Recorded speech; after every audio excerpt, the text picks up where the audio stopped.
হৈছে মুহূৰ্তৰ আন এক খবৰ এক চাঞ্চল্যকৰ ঘটনা সংঘটিত হৈছে এবাৰ পথাৰৰ মাজত উদ্ধাৰ হৈছে এগৰাকী অচিনাকি ব্যক্তিৰ মৃতদেহ আৰু প্ৰথম অৱস্থাত প্ৰত্যক্ষ কৰিছে স্থানীয় ৰাইজে আৰু মৃতদেহ উদ্ধাৰৰ পাছতে এতিয়া চাঞ্চল্যৰ সৃষ্টি হৈছে মুহূৰ্তত আমি সবিশেষ তথ্য লৈ আহিছো আৰু নিশ্চয়কৈ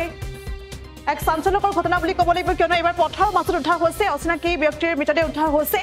আৰু বৰপেটাত সংঘটিত হৈছে এই ঘটনা বৰপেটাৰ বৰখিয়া পথাৰত এগৰাকী অচিনাকি ব্যক্তিৰ মৃতদেহ উদ্ধাৰৰ পাছতে এতিয়া অঞ্চলজুৰি চাঞ্চল্য বিৰাজ কৰা পৰিলক্ষিত হৈছে আৰু প্ৰথম অৱস্থাত আচলতে স্থানীয় ৰাইজে প্ৰত্যক্ষ কৰিছে মৃতদেহটো কিন্তু এই পৰ্যন্ত জানিব পৰা হোৱা নাই মৃতদেহটোৰ পৰিচয় আৰু বৰপেটাৰ আচলতে বৰপেটা জিলাৰ সদৰ আৰক্ষী থানাৰ অন্তৰ্গত বৰখিয়া পথাৰত এগৰাকী অচিনাক্ত ব্যক্তিৰ মৃতদেহ স্থানীয় ৰাইজে প্ৰত্যক্ষ কৰিছিল আৰু তাৰ পাছতে এতিয়া তীব্ৰ প্ৰতিক্ৰিয়াৰ সৃষ্টি হৈছে আৰু বৰপেটাৰ বৰখিয়া পথাৰত এইদৰে মৃতদেহ উদ্ধাৰৰ পাছতে চাঞ্চল্যৰ সৃষ্টি হৈছে বৰপেটা কয়াকুছি সংযোগী পথৰ বৰখিয়া পথাৰত উদ্ধাৰ হৈছে মৃতদেহটো আৰু এই পৰ্যন্ত মৃতদেহটোৰ পৰিচয় জানিব পৰা হোৱা নাই আৰু ঘটনাস্থলীত ইতিমধ্যে কয়াকুছি আৰু বৰপেটা সদৰ আৰক্ষী উপস্থিত হৈছে আৰু উপস্থিত হৈ সমগ্ৰ ঘটনা সন্দৰ্ভত তদন্ত আৰম্ভ কৰিছে কিন্তু এই পৰ্যন্ত জানিব পৰা হোৱা নাই আচলতে ব্যক্তিজন কোন ক'ৰ পৰা আহিছে বা কোনে এই ধৰণৰ ঘটনা সংঘটিত কৰিছে কিহৰ বাবে ব্যক্তিগৰাকীৰ মৃত্যু হৈছে সেয়া কিন্তু এই পৰ্যন্ত জানিব পৰা হোৱা নাই যেটো আৰক্ষীয়ে তদন্ত অব্যাহত ৰাখিছে আৰু পৰৱৰ্তী সময়ত সেয়া পোহৰলৈ আহিব আৰু সম্প্ৰতি আৰক্ষী তদন্ত অব্যাহত ৰাখিছে বুলি জানিব পৰা গৈছে আৰু এই ঘটনা সংঘটিত হৈছে বৰপেটাৰ বৰখিয়া পথাৰত এই ঘটনাক কেন্দ্ৰ কৰি এক হাহাকাৰ পৰিৱেশ বিৰাজ কৰা পৰিলক্ষিত হৈছে এই মুহূৰ্তত ভাষ্য আহি পৰিছে আমি দৰ্শকলৈ আগবঢ়াইছো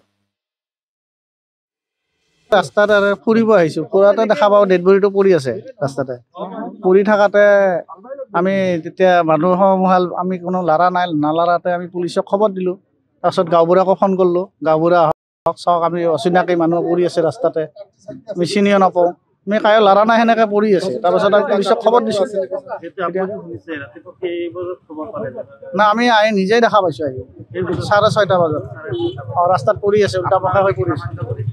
আমি কাকো কি চিনিয়ে নাপাওঁ কি সন্দেহ কৰিম কাক সন্দেহ এতিয়া আমি একো নাই আমি পৰি আছে এইটো দেখাইছোঁ মাৰাম এতিয়া মদ খাই না কিবা খাই পৰি আছে আমি কেনেকৈ ক'ম এতিয়া পৰি আছে এইটোৱে দেখা পাইছোঁ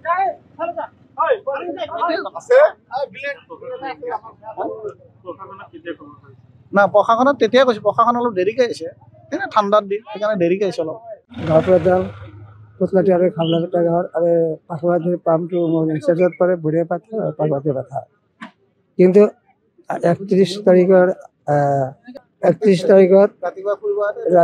ফুৰিব অহাত নাই ৰাতিপুৱা ইয়াতে দেখা গৈছে এটা মানুহ অচিনাকি হৈ পৰি আছে তাৰ কোনো সংগত পোৱা নাযায় এতিয়া আমাৰ পুলিচে আহিছে আমাৰ পুলিচ SP আৰু OC সকলো ইয়াতে পাইছে গতিকে এইজন মানুহক কোনো চিনি নাপায় আপোনালোকে ৰাতিপুৱা কেইটা বজাত আমি ইয়াতে মানুহ কমতে 6টা বজাত পাইছে মই আহি 7:30 বজাত আহি পাইছোঁ যিকোনো খবৰৰ বাবে যোগাযোগ কৰক 7099017330 লগতে 7099017110 নম্বৰত